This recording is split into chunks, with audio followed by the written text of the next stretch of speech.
દિલ્હીમાં આજે વિધાનસભાની ચૂંટણીમાં આમ આદમી પાર્ટીનો ભવ્ય વિજય થયો છે ત્યારે ભુજમાં આમ આદમી પાર્ટીના કાર્યકરો દ્વારા જાહેર માર્ગ પર વિજયોત્સવ મનાવવામાં આવ્યો હતો।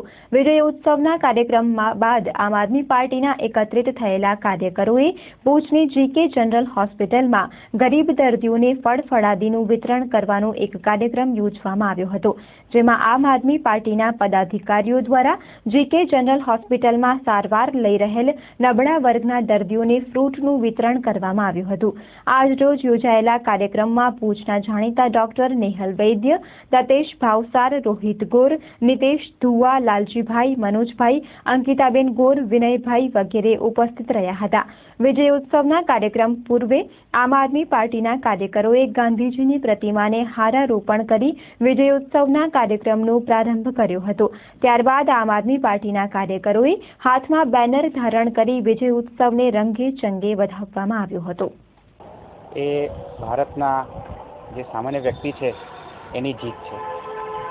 આ જ શબ્દો મારા માટે સૌથી વિશેષ છે।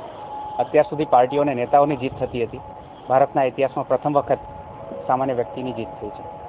સૌથી મોટી વાત એ છે કે આ આખી કેમ્પેન દરમિયાન એક વસ્તુ ખાસ નોંધ બધાએ લીધી છે, લોકોએ જોયું પણ છે કે આમ આદમી પાર્ટીએ આ કેમ્પેન દરમિયાન સતત એ કહ્યું છે કે એ કયું કાર્ય કઈ રીતે કરશે અને એનો આખો પ્રોગ્રામ આમ આદમી પાર્ટીએ તૈયાર કરી રાખ્યો છે।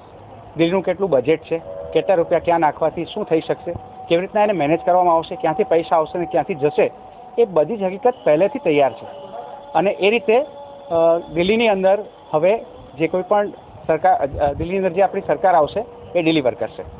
જ્યારથી એવું બન્યું છે કે આમ આદમી પાર્ટીનો વિજય થયો છે દિલ્હીમાં, ત્યારથી સતત અમને લોકોને ફોન આવતા રહ્યા છે કોંગ્રેચ્યુલેશનના, અને લોકોને એ પણ ઇંતજારી છે કે કચ્છની અંદર આમ આદમી પાર્ટી શું કરવા માંગે છે।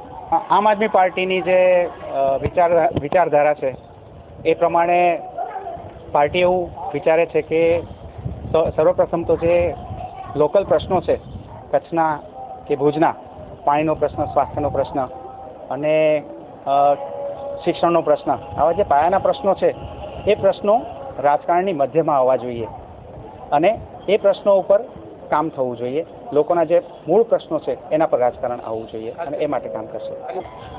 ખાસ વાત મારે એ કહેવાની થાય કે આમ આદમી પાર્ટીના ભારતભરના બધા જ યુનિટને એવી સૂચના છે કે કોઈપણ વ્યક્તિએ આમ આદમી પાર્ટીનું જે વિજય છે એ વિજયને કોઈને દુઃખી કરીને, ફટાકડા ફોડીને, પશુ પક્ષીને હેરાન કરીને કે અહંકાર બતાવીને ઉજવણી કરવાની નથી અને જેટલા પણ નમ્ર થઈને ઉજવણી કરી શકાય એ રીતે ઉજવણી કરવાની છે। અને એ હેતુસર અમે લોકો આજે અત્યારે અહીંયા બાળકોને ફળનું અને બિસ્કિટનું વિતરણ કરવા માટે આવ્યા છીએ અને એ કારણે અમે ખૂબ ખુશી અનુભવી રહ્યા છીએ। આજે આમ આદમી પાર્ટીની જે જીત થઈ છે, આમ આદમીની જે જીત થઈ છે એની ખુશી અમે બહુ જ ભારતીય સંસ્કૃતિને અનુલક્ષીને અને એક આમ આદમી તરીકે અમે એની ઉજવણી કરી રહ્યા છીએ, જેમાં અમે સૌપ્રથમ ગાંધીજીને હાર પહેરાવી તેમનું સન્માન વ્યક્ત કર્યું અને હવે અમે જીકે જનરલ હોસ્પિટલમાં આવેલા છીએ, જ્યાં અમે ફ્રૂટ અને બિસ્કિટનું વિતરણ કરી રહ્યા છીએ।